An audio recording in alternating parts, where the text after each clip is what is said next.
তাকবীর তাকবীর দুনিয়ার মুসলিম নেতানিয়ার দুই গালে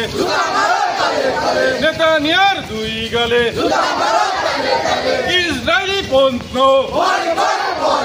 নেতানিয়ার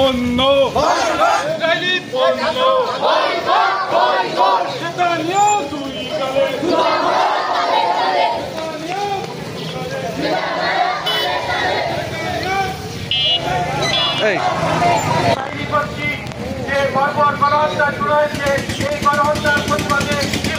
সেই সুদূর মানে আমরা যেতে পারছি না।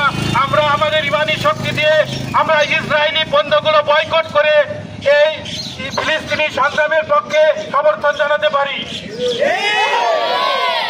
আমরা অত্র এলাকার ব্যবসায়ীদের কাছে উদাত্ত আহ্বান জানাচ্ছি, আপনারা যেন নতুন করে আর কোনো ইসরায়েলি পণ্য অর্ডার দিবেন না।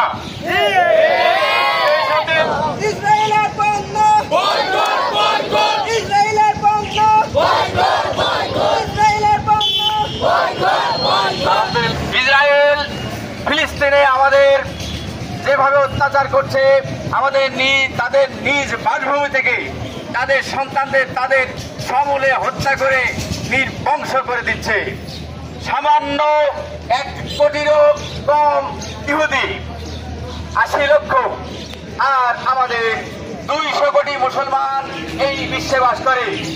তাদের চোখের সামনে আমাদের মুসলিম ভাইদের হত্যা করছে, বড় বড় বিল্ডিং এ বোম মেরে আমাদের কাছে নারী ভোটি ছিন্ন ভিন্ন করে দিচ্ছে। এটা কখনোই কোনো মুসলিম সহ্য করতে পারে না। তারপরেও আমরা সহ্য করে যাচ্ছি, কারণ আমরা বহু দূরে বাস করি। আমাদের ইমানি সেই শক্তি আছে তাদের সাথে যুদ্ধ করার, কিন্তু আমরা পারছি না। আল্লাহ তাআলা পবিত্র কোরআনে বলেছেন, ইযা জাআ নাসরুল্লাহি ওয়াল ফাত ওয়া রাআইতান নাসা ইয়াদখুলুনা ফি দীনিল্লাহি আফওয়াজা ফাসাব্বিহু বিহামদি রাব্বিকা ওয়াস্তাগফির ইন্নাহু কানা তাওয়াবা। আজকে সারা বিশ্বের ফিলিস্তিনি বাহিনীর প্রতি ইসরায়েলদের যে টেররিস্ট, ইসরায়েল রাষ্ট্র নয়, একটি টেররিস্ট বাহিনী, একটি টেররিস্ট কমিউনিটি হচ্ছে ইসরায়েল। ইসরায়েল যেভাবে গাজা এবং ফিলিস্তিনি মুসলমানদের উপরে হামলা চালিয়েছে, এই হামলার প্রতিবাদ আমরা যে জায়গা থেকে যে স্থান থেকে করি না কেন, আল্লাহ তাআলা আমাদেরকে কবুল করে নেবেন। এই জন্যই আমরা এই জায়গায় সমবেত হয়েছি। আল্লাহ তাআলা পবিত্র কোরআনের অনেক জায়গায় বহু বাহিনীর ধ্বংসের কথা উল্লেখ করেছেন। এর ভিতর সবচেয়ে বেশি উল্লেখযোগ্য সামুদ ও মাদ জাতির কথা আল্লাহ তাআলা বলেছেন, এবং সর্বশেষ সূরা ফিলে আমরা উল্লেখ করেছেন। সংগ্রামী জনতা, নারায়ে তাকবীর, লা ইলাহা ইল্লাল্লাহু মুহাম্মাদুর রাসূলুল্লাহ।